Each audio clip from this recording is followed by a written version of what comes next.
please ignore the background music. So here's a little research update on what we're finding in our pre and post jab blood work and in our environmental toxin testing. And remember, this is only a little bit of what we can actually test for. I say if you're not testing, you're guessing, and pretty much nobody in the entire country is testing for this stuff, but it's very important. And what we're finding is that every single person, dozens of people, before and after, are having high levels of inflammatory markers, hsCRP, homocysteine, liver enzymes, GGT, all kinds of stuff, NT-proBNP, myeloperoxidase, PLAC, which is the same thing as lipoprotein PLA2. So basically, you might not know what that means, but let me break it down for you. Those markers are elevated, and HEMA is elevated in the urine after in every single person.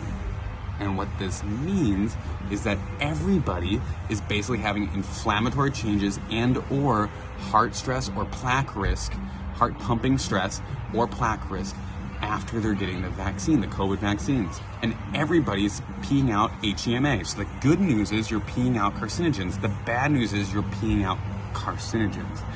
And HEMA is a breakdown of ethylene oxide, which is usually in PEG, which is in the Pfizer Moderna vaccines. So every single person we're finding when we do pre and post environmental toxin testing, we're finding that they're peeing out HEMA, which means you could have a cancer risk. Like, we're exposed to thousands of carcinogens on a daily basis, but it's not a great sign that people, after they take the Pfizer Moderna vaccines, are peeing out carcinogens. We're also finding from all of the COVID vaccines that people are having inflammatory change, which is why you're getting those inflammation symptoms. It means the vaccine is working, but it also means that your body is responding in an over-inflammatory state, probably because you don't really naturally make that level of antibodies, or your body doesn't naturally get injected with mRNA technology or the adenovirus technology that goes to the DNA that then creates the mRNA. It's not like your body innately does that. So it's a synthetic process, and your body tends to make more inflammation from that process. At least that's what we're finding in our research. And remember, no one else is doing this research. And if you're not testing, you're guessing. So everybody else is just guessing.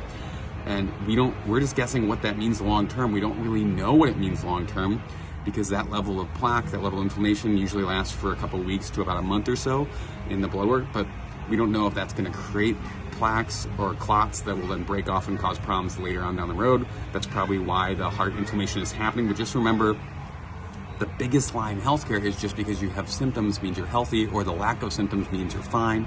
So when they say it's safe and effective, to what degree is it safe? It may be effective at creating antibodies, but is that useful or not? And how safe is it when everybody is having these basically bad elevations in their blood levels after the vaccine? So I wish I had better news to share, but that's kind of what we're finding in our research.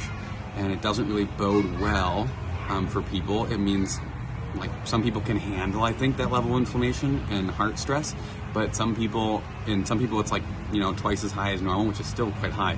But other people, it's like 20, 30 times higher than normal. Their hsCRP should be below 1. And when it gets above 3, that's a lot of inflammation. And they're having like 20, 30, 35 numbers on this lab marker of hsCRP, which is high sensitivity cardioreactive protein, which is basically a cardiovascular or a blood level of inflammation that affects the entire body everywhere the blood travels to, which is why people are getting such strange reactions. I mean, it's just one of the reasons, but that's kind of our research update on HEMA and the pre-post blood labs, and it doesn't bode well, but that is what we're finding, and I feel like it's just my honest due diligence to tell you what we're finding and what we found up to this point. And I don't think that the results are going to change. Even if we go from dozens to hundreds, we're still going to find this in everybody, if not almost everybody, after the vaccine. But many people are kind of done taking the vaccine, or aren't going to take the vaccine, or already took the vaccine. So we probably won't get a lot more research in, and the opportunity to do this on tons of people, thousands of people, has probably been missed by the standard medical community. And you might ask, why has no one done this research to this point? And I go, I don't know. It would have been useful to do this research, but most doctors don't even test these markers, don't believe in these markers. They're not part of normal blood routine lab checks. But it basically looks like people are having almost like a natural COVID infection would increase these numbers in those who are really sick from COVID.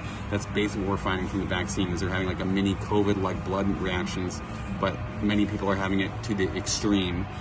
And just remember, just because you feel fine after a few days doesn't mean there aren't long-term consequences from injecting yourself with carcinogens or from having inflammatory reactions for a few weeks to a month. We don't know what that could mean in the short or long term, but we basically found this and we're predicting the myocarditis months before it happened. And we've been censored, blocked, and deleted for it a number of times, but that's where we're at. That's what our research is showing, and that's true science, is like just sharing what you're finding clinically. It's one of the best levels of evidence and science that we have, and it's just a big red flag, at least a yellow flag, and we should be investigating that more.